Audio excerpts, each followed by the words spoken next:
interesting, if not a disturbing text. It shows us one of the first sins of the church in its infancy. At this point, the church is living very communally, sharing wealth, taking care of each other, and not out of compulsion, not because they're saying you have to do that, but out of a place of conviction, out of a place of love. We want to take care of each other. And right before the text David read, if you just look up in your Bible, we're introduced to Barnabas. And Barnabas is the good example. He's the opposite of Ananias and Sapphira. When you're introduced to him, you see him selling a piece of property and giving everything, every ounce that he made, every dollar he made, and giving it to the church. And Barnabas, he's a great guy. He's called the son of encouragement. And it probably got him a little popularity. People were probably talking about that Barnabas guy. Did you hear what he did? He's so loving and he's so giving. And so Ananias and Sapphira heard about that. And they probably thought, hey, we should do that. Let's sell some property and give it to the church, which is a nice idea. But Ananias was like, hey, let's do that, but let's keep some of it for ourselves. It doesn't really say what, but they're keeping a percentage for themselves. And he comes to the apostles, and he acts like he's this holy, generous man, which I actually think he's being generous here. And he gives this money to him. Says, and trying to be extra holy, probably like, give it to the children. I want this to go to that special cause. I'm a nice guy. And Peter, because of the Holy Spirit, knows this dude's lying. This dude kept some. And he calls him on it, and Ananias drops dead. Now look, that to me is the troubling part of the story. God dropping people dead here seems out of character for the compassionate Jesus we see in the New Testament. And it's outside the scope of what we're getting to this morning. But I will say this, God doesn't need me to defend him, and so I won't. But there are other places in Scripture where it kind of says, hey, God's going to take vengeance. So this isn't on us. This isn't like a justification for us to take any act of violence. We're not in charge of that stuff. But it's interesting. I think what really is telling in this story is what Peter says to Ananias. He says, the land was yours. The money was yours. No one said you had to sell it. No one was making you do this. Why would you do that? And so, you look at this story and you're like, is it about greed? Not really. Because it was his option to not give anything. He could have sold the land and kept all the money for himself. Nobody was making him do that. What was really the issue, he could have even sold it and kept half of it and then gave half to the church, and that would have been a really nice story. He's still giving a lot. That would have been totally fine. And people would have said, he's generous. The problem was that he lied about it. The problem was he acted like he gave all of it. So what was the root sin here? It wasn't greed. It wasn't even lying. The root sin was he was trying to look good. He was trying to elevate himself. He was trying to look like he was this super holy, generous man that he wasn't being. He lied. So what was really going on here is both of them together, they were overly concerned with image. They wanted praise. They wanted the praise and popularity that Barnabas likely got for his donation. They wanted to look like these holy, giving people. And so really, I think when we look at Ananias and Sapphira, they're not too different than us. Not too different than a lot of us are today. So it seems like at least once a month I got to start picking on social media. And so we live in a social media saturated world. We're more worried about image than ever. Now, I think we've always been worried about image. You see here, 2,000 years ago, people are worried about image. And so it's not social media's fault that we're that way, but it really gives us this platform to intensify that and to make it worse and to go there and try to go to social media and really try to curate our image or our personal brand. What we want to look like on social media, there's a temptation to kind of look like we have our lives together, like we have perfect families. We want to be attractive. We want to look wealthy. We want to show off our cool stuff and our cool trips. But I always say this, but I got to say it. I really want people to understand. You just need to think about everything that's on social media. It's pretty much fake. It's curated. Every picture that you see, there's 50 pictures before they posted that one. You at least aren't getting the whole story on social media, right? And sometimes it is just straight up fake. You probably need to view these things with skeptical eyes. That person that you're seeing, they aren't as beautiful or talented or wealthy or perfect or gifted as the 30-second video makes it look like. Not everything was that easily handed to them as you think. I think that's really important because sometimes we start buying into that and thinking, man, my life's hard. These people, man, look how easy this is. Look how flawlessly they're doing all these things on social media. No, that was like the 50th take. But again, it's not just social media. We've always been this way. We want to be known in town. We want to be seen as talented or busy and important. We want to be in the right crowd and the right people with the pretty people or the wealthy people. But it's just another way. We're tempted to put on this fake front. And so really I use this to say social media and Ananias and Sapphira show us something pretty interesting. It's when we're overly concerned about our image, when we really want to be portrayed in a certain way, we're tempted to lie about it. We're tempted to fake it. And so we kind of fake it on social media. And Ananias and Sapphira, they were kind of faking it when they were giving to the church. If we think we got to be on this pedestal, eventually we're going to think, I can't be that high unless I make something up. I can't be that high up unless I curate what people see and what people know about me. And so you see with them, with Ananias and Sapphira, maybe for us, they were more concerned about what people thought of them than what God thought of them. They're more concerned about what people thought about them than what God thought about them. And so I want to ask you this morning, in what ways are you tempted to do that? In what ways are you overly concerned with your own image? What persona do you want to put forward? How do you want to be perceived by others? And what does that actually say about what you value? About what you think is important? So we all struggle with this stuff. We all struggle with image, with wanting to be seen in a certain way. But there's gospel here. And the gospel here is, like we talked about in communion, look, you're already loved. You're already liked. You're already accepted. You don't have to put on this front. You don't have to put on this false persona to be loved and accepted. I really believe that, like, deep down, the most unique you, if you strip away all the things that we do to try to be liked and accepted, all the things we do to want people to think we're special or we're significant, if you took all that away and people saw you for the real you, I think everybody would like you. I think you would be loved and accepted. Probably be a little weird. I mean, we're all a little weird, right? But I think a lot of these fronts that we put on actually might be a little more unbecoming than we think.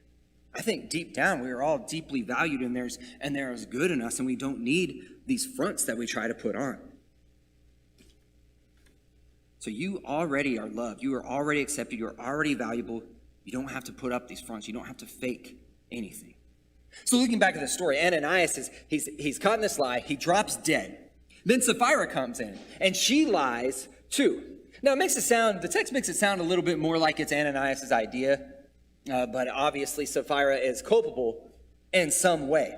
Marriages back then, the woman may have not had as much of a say, but she's culpable. She lies and says, hey, that was all the money.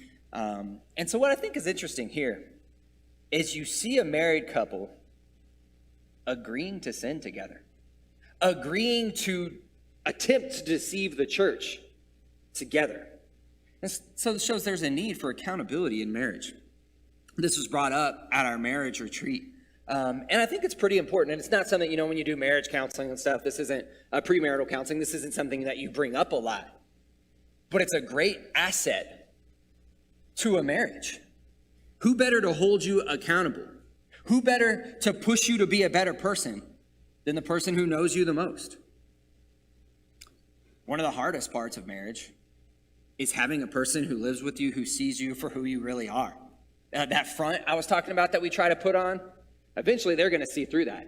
Eventually they're going to see through the persona you try to put forward, and they're going to know who you really are. They're going to know your flaws. They're going to know the selfish parts of you. They're going to know your insecurities. They're going to know your hidden hang-ups and your addictions. And yes, they still accept you and love you as freeing and life-giving. But those are going to be the best people to push you to be better. They can help you heal and repair the broken parts of you because they're going to know them the most and they're going to face the consequences of those the most.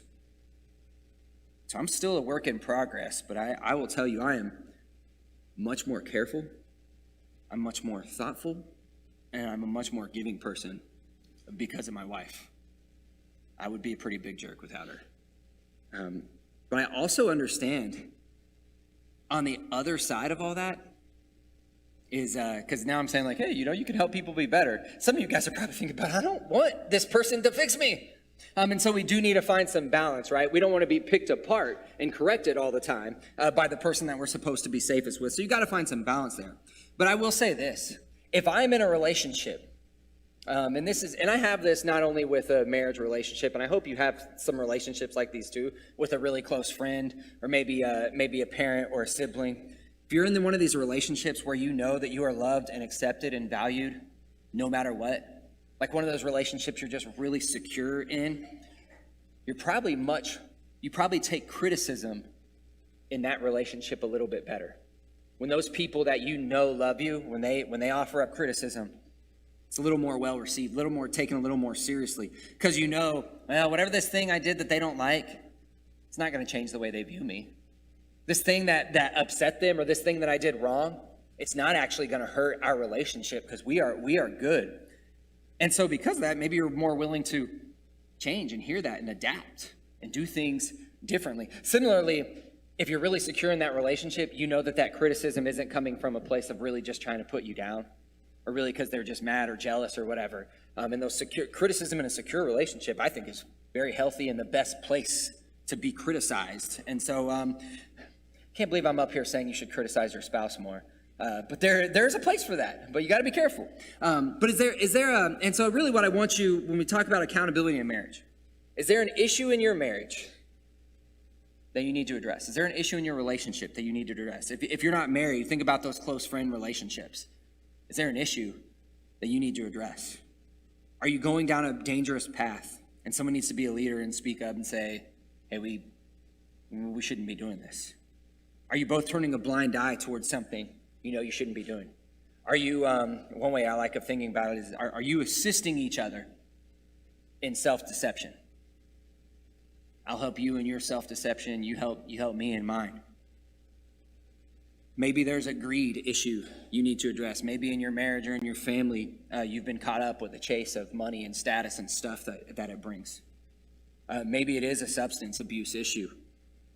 Maybe not say abuse. Nobody ever wants to say, I'm abusing substances. But hey, maybe there's something where you just need to say, hey, have I gone too far here? Do I need to kind of take a step back?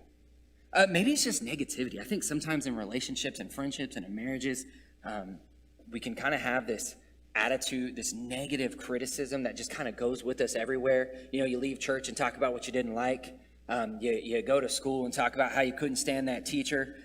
Or you maybe even after hanging out with friends, you're like, oh, it's so annoying when they do this or that. And so I think maybe that's something important in a relationship is just say, hey, in this friendship or in this marriage, are we just too hostile? Are we just too critical? Do we need to kind of rein some of that stuff in?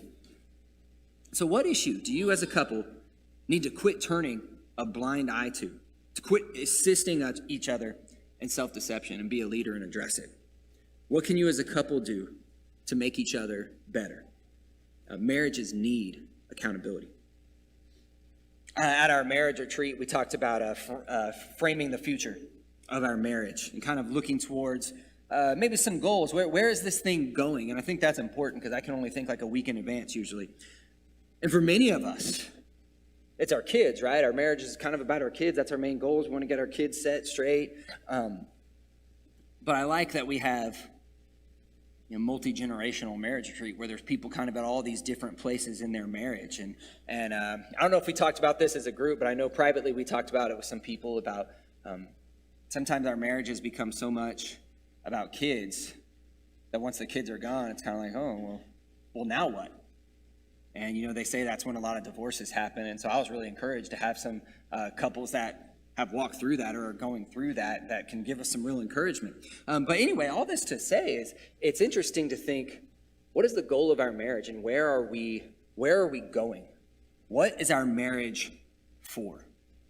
Whenever Brown and I first got married, we got a lot of like the marriage gifts, you know.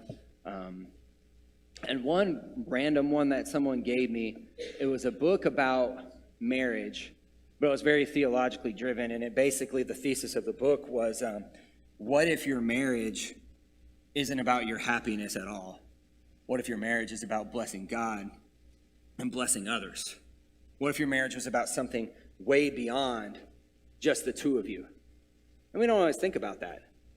Because we just think about, hey, if I find this other person, we're going to be married and live happily ever after. And that's something culture has told us. But really, our marriage should be about something other than us. I think that's actually really healthy.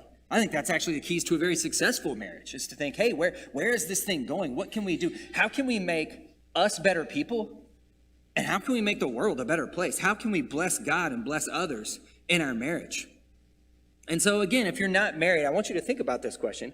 But maybe in a close relationship, maybe in a friendship relationship, what can we as friends do to bless God and bless others? And I'd say this, a lot of your marriages are already doing this. You're serving together. You're generous. You're raising up beautiful, faithful little human beings.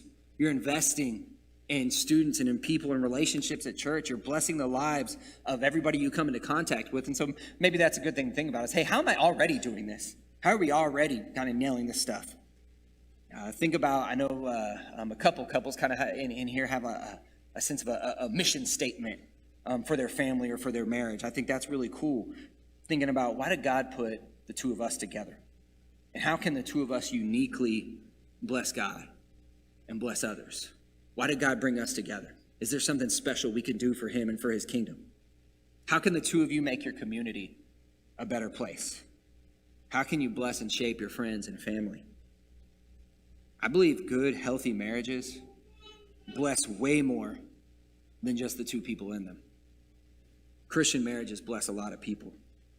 And so here at Westgate, we root for each other's marriages. That's one of the things I love about the marriage retreat, again, is that there's people rooting for each other's marriages and being blessed by them. I know whenever we sometimes at the marriage retreat, we're always kind of encouraged to spend a little time, get together with another couple and talk about life and marriage or whatever the leaders prompted us to do. And I like to get with an older couple then. I like to hear some wisdom and some counsel from someone who's kind of been there and done that.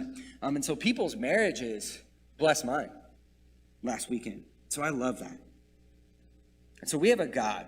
What I want you to hear this morning is we have a God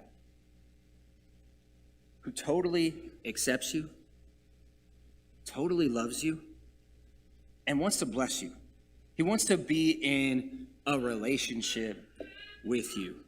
And maybe once to hold you accountable in some ways, but we know accountability is a good thing. It pushes us to be better.